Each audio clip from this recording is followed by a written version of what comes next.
우리가 함께 나눌 하나님의 말씀은 누가복음 1장 67절부터 80절까지의 말씀입니다.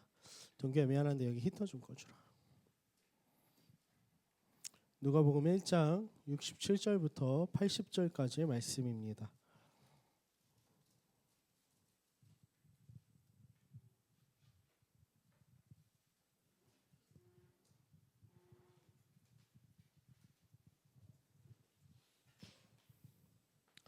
제가 67절 읽고 한 절씩 교독하고 마지막 절은 합독하도록 하겠습니다. 그 부친 사가랴가 성령의 충만함을 받아 예언하여 이르되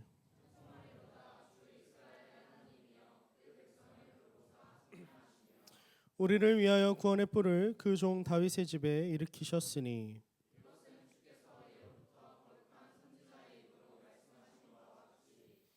우리 원수에게서와 우리를 미워하는 모든 자의 손에서 구원하시는 일이라.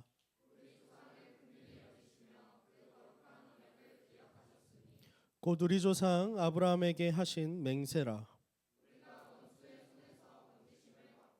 종신토록 주의 앞에서 성결과 의로 두려움이 없이 섬기게 하리라 하셨도다.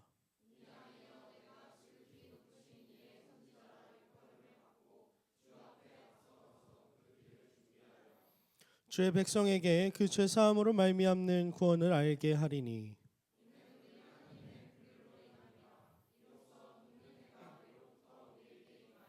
어둠과 죽음의 그늘에 앉은 자에게 비치고 우리 발을 평강의 길로 인도하시리로다 하니라.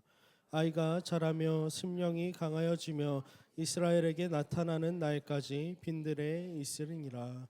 아멘. 오늘 함께 찬양의 이유라고 하는 제목의 말씀을 좀 나누도록 하겠습니다. 우리 좌우 앞뒤로 인사해 볼까요? 성도로 삽시다.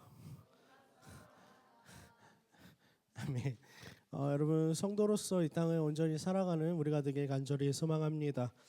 오늘 본문 속에 등장하는 사가랴라고 하는 인물은 누구냐면요, 세례 요한의 아버지이자 또 세례 요한의 어머니인 그 엘리사벳의 남편인 사람, 그리고 당시에 제사장이었던 사람입니다. 그의 인생을 좀 살펴보면요, 인상이 참 뭐랄까, 그 인생의 클라이막스 부분이 어디라고 생각이 좀 드냐면, 오늘 우리가 읽지는 않았지만 누가복음 1장 앞부분에서 등장하는 한 장면이 있는데, 대략 한 700대 1에서 한 750대 1의 경쟁을 뚫고 성전에 분향하러 들어가는 순간이 옵니다. 제비 뽑아서.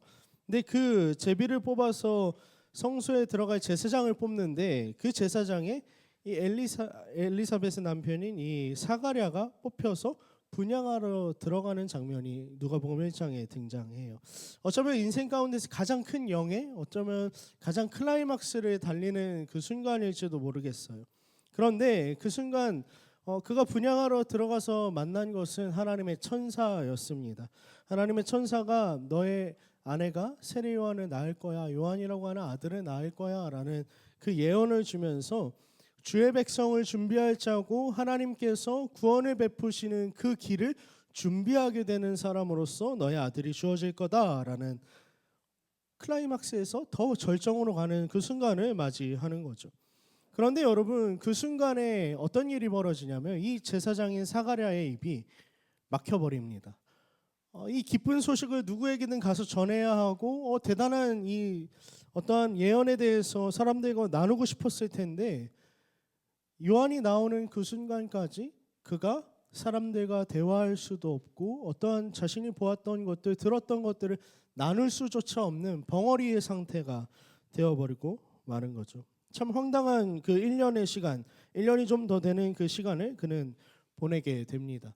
그리고 나서 본문이 쭉 뒤에 와서 오늘 본문에 오면 그런 그의 입이 트여서 이제 찬송하기 시작하는 장면이 우리가 읽은 오늘 본문의 장면이에요. 그런데 여러분, 오늘 본문이 이야기하고 있는 그가 찬송하게 되는 그 이유에 대해서 무엇이라고 말하고 있습니까? 그의 혀가 풀려서, 혹은 그가 다시 입이 터서 사람들에게 말할 수 있어서, 벙어리였던 것이 해결되어서 라고 이야기하지 않습니다. 우리 68절 함께 읽어볼까요? 함께 읽겠습니다. 시작. 찬송하리로다 주 이스라엘의 하나님이여. 아멘. 그가 찬송했던 이유가 무엇이었냐면 하나님의 돌보심 때문이었다라고 이야기하고 있어요. 하나님이 우리를 돌보시고 속량하신다라는 찬송을 그가 뱉고 있는 거죠. 아마 그가 이렇게 벙어리가 되었던 1년이 조금 넘는 그 기간 동안 천사가 했던 말을 온전히 곱씹고 잠잠히 묵상했던 것 같습니다. 천사가 했던 말은 아까 여러분에게 이야기했던 것처럼 요약하면 이래요.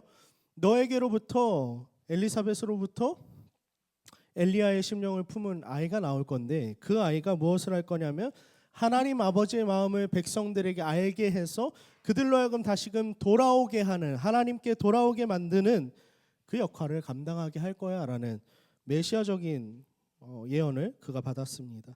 여러분 지금 이 시대가 어떤 상황이냐면요. 누가복음 1장은 말라기서 이후로 하나님이 460년 동안 침묵하신 상태를 유지한 상태입니다. 그런데 그런 하나님이 이제 다시금 이야기하시기 시작하는데 다시 말씀하시고 다시 일하셔서 그 백성들로 하여금 마치 버려진 것 같고 침묵하셔서 끊어진 것 같은 그 백성들로 하여금 하나님이 돌아오게 하실 것이라고 하는 하나님의 돌보심이 여전히 우리 가운데 있더라라고 하는 그것을 그가 묵상했다라는 거죠. 사랑하는 청년 여러분, 우리의 인생 가운데 하나님의 돌보심과 또 하나님의 간섭이 반드시 필요합니다. 우리가 착각하고 살아가는 것 중 하나는 많은 순간에 우리 삶 속에서 우리가 내 뜻대로, 내 방법대로, 내 이해와 내 경험대로 살아가니까 그냥 그렇게 살아도 되는 것이라고, 하나님의 섭리와 하나님의 간섭은 전혀 필요 없다라고 생각할지 모르겠지만 여러분, 그러나 우리 삶에서 하나님의 섭리를 벗어난 것, 하나님의 통치, 하나님의 운영을 벗어난 삶의 모습들은 단 하나도 없다는 것이죠. 때로는 우리가 처한 그 상황들이 우리의 마음에 들지는 않을 수 있어요. 때로는 하나님이 보이지 않아서 우리의 믿음이 흔들릴 수도 있습니다. 그러나 여전히 하나님은 살아계셔서 우리의 삶을 붙들고 계시고 우리의 삶을 돌보시는 분이라는 거죠. 여러분, 그렇다면 하나님이 여전히 내 삶을 붙들고 계시고 돌보시다라는 것을 우리는 어떻게 확신할 수 있죠? 우리에게 변하지 않는, 그리고 흔들리지 않는 한 가지 증거가 있지 않습니까? 바로 예수 그리스도께서 이 땅 가운데 나를 위해 찾아오셨다라는 그 사실, 그 확실한 사실이 우리에게 증거가 되어주는 것이죠. 그러므로 이제 우리 삶에서 세워나가야 하는 찬송은 무엇이냐면, 나의 상황과 환경과 상관없이 내가 예수 그리스도를 다시 한 번 더 마주하고 예수 그리스도를 볼 때 하나님이 나를 돌보신다라고 하는 그 믿음이 우리 가운데 있어야 하고, 그 하나님의 찬송함이 우리 가운데 있어야 된다는 겁니다.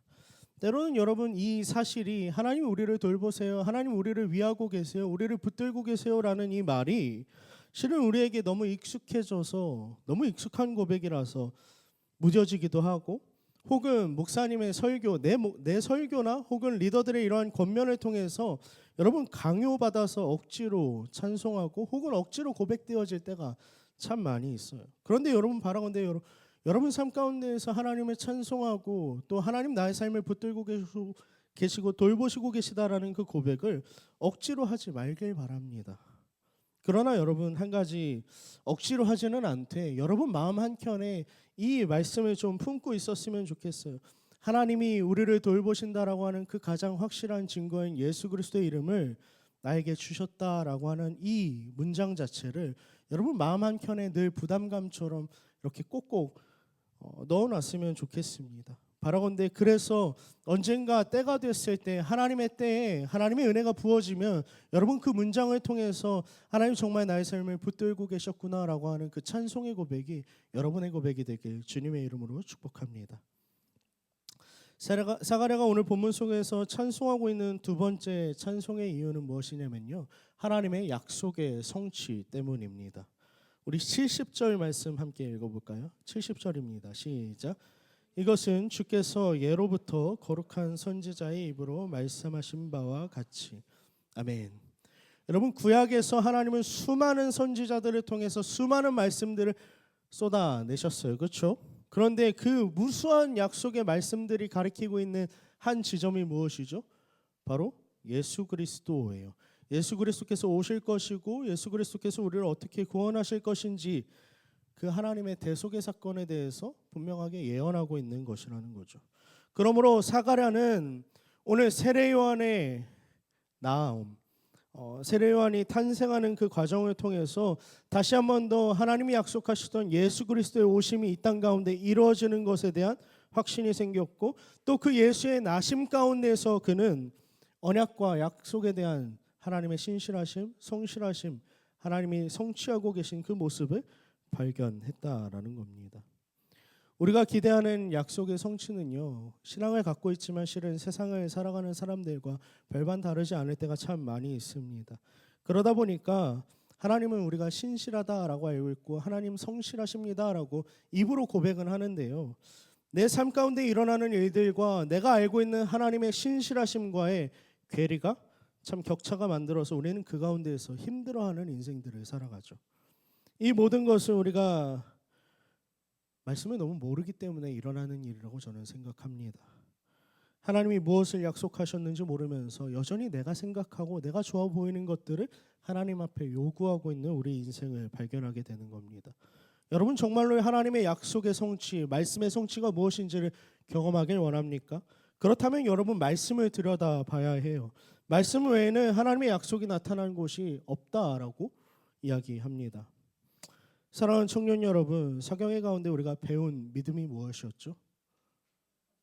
버티는 거, 인내하는 거, 견디는 것, 그것이 성경이 말하고 있는 믿음, 성도에게 요구되는 믿음이라고 우리가 배웠습니다.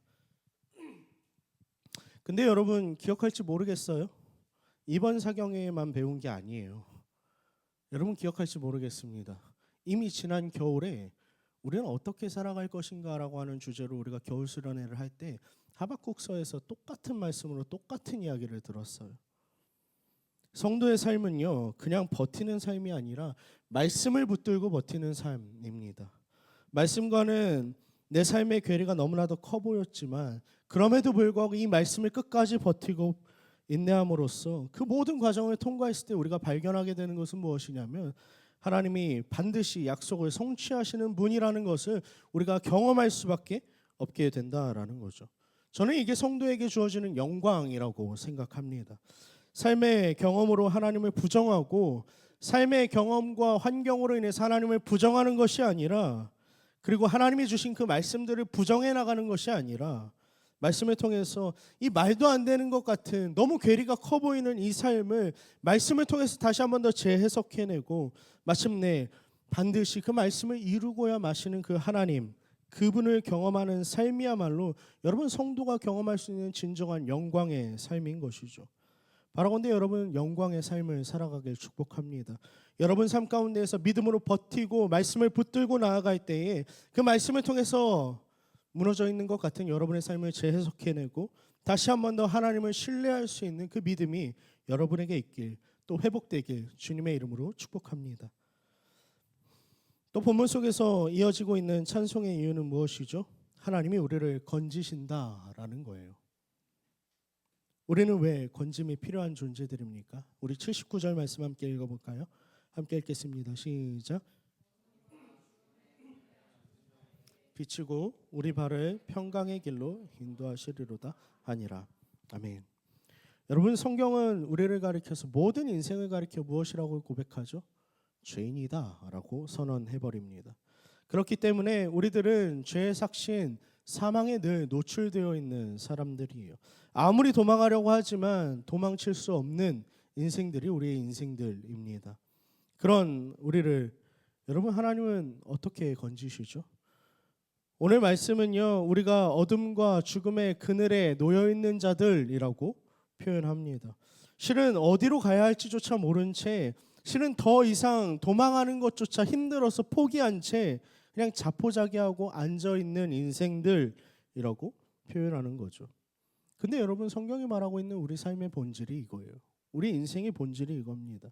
그렇게 무기력하게 삶의 아픔과 질고 또 실패와 고통으로 인해서 삶의 소망조차 어그러져 있는 존재들이 우리들이라는 거죠. 도대체 근데 이런 우리들을 어떻게 하나님이 건져내시느냐라는 거죠. 우리 78절 함께 읽겠습니다. 함께 읽겠습니다. 시작. 이는 우리 하나님의 긍휼로 인함이라. 이로써 돋는 해가 위로부터 우리에게 임하여. 아멘. 하나님이 우리에게 그 어둠의 사망과 그 어둠의 그늘로부터 지쳐서 앉아있는 주저앉아있는 우리들을 건지시는 방법은 찬란한 햇빛, 새로운 돋는 해를 허락하셔서 우리에게 그 어둠으로 하여금 물러가게 하신다라고 이야기해요. 하나님의 돌보심은 끊어지지 않았고 하나님의 약속은 여전해서 하나님은 그 약속을 기억하셔서 결국은 그 신실하심을 통해서 우리에게 찬란한 하나님의 햇빛, 그 놀라운 다시 떠오르는 그 돋는 해의 빛을 우리에게 비추어 주신다라는 거죠. 그 방법으로 우리에게 드리워진 우리의 본질을 바꿔버린다라고 말씀은 이야기합니다. 그게 언제예요? 여러분, 스가랴가 왜 지금 찬송하고 있는 겁니까? 예수 그리스도의 나심 때문이죠. 이 일이 벌어지는 사건, 사망과 어둠의 그늘이 우리로부터 벗겨지는 그 사건은 다른 사건이 아니라 예수 그리스도께서 이 땅에 오셨던 그 사건을 가리킵니다.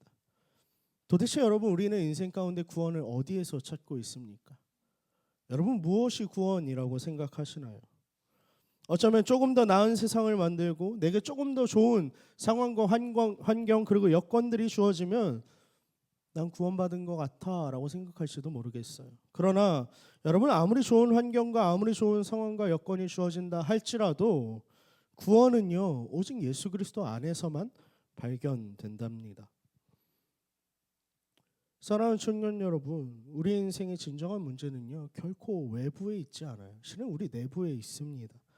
우리 인생의 흑암과 같은 그 어둠 속에 있는 이유는요, 무엇이냐면 우리 죄 때문이에요. 성경은 분명하게 우리를 고발하고 있습니다. 내가 바뀌어야 되는 거고 내 안에 있는 이 죄의 문제가 해결함을 받아야만 비로소 우리는 인생의 진짜 문제 해결할 수 있다는 거죠. 근데 문제는 그 문제의 해결책이 우리 외부에 있지도 않고 우리 스스로에게도 있지 않고 오직 예수 안에서만 발견된다는 거예요. 바라건대 여러분, 예수를 찾는 그 인생이 되길 원합니다. 여러분 삶 가운데 예수의 오심으로 인해서 이미 시작된 하나님의 그 건지심, 그것을 온전히 바라볼 수 있는 믿음이 여러분에게 있길 축복합니다. 그래서 우리 인생 가운데 하나님이 우리를 돌보시고 또 하나님이 우리를 속량하시고 더 나아가서 하나님이 우리를 건지실 때에 우리 인생 가운데 하나님을 향한 차고 넘치는 그 찬송이 끊이지 않길 주님의 이름으로 축복합니다. 최근 한 10년간 연락이 저랑 끊겼던 형님을 좀 만났습니다. 10대 때 제가 고등학교 자퇴하고 이렇게 필리핀 넘어갔었을 때 친했던 형님이었어요. 교회에서 만났었고 신랑도 잘 나누고 너무 서로 간에 사랑하고 귀하게 여겼던 형이었는데 20대 초반에 참 남자들에게 뭐랄까 자존심 싸움, 뭔가 치기 어린 그 모습들 때문에 서로의 부족함 때문에 싸우고 나서 10년간 연락이 끊어졌었어요. 아, 형님 연락하지 마요 라고 이야기하고 형도 그래 안 할게 라고 해서 끊어졌었던 상황이었습니다. 그리고 나서 이제서야 좀 서로 간의 관계가 회복되고 사과하고 서로 간에 용서하고 만나게 되었는데 그 형의 삶을 좀 돌아보면서 이렇게 만나서 이야기하면서 10년간 형이 무엇을 하고 살았는지를 좀 들었던 적이 있습니다. 형이 이야기하기를 자기는 10년간 예수를 떠난 삶을 살았다라고 이야기하더라고요.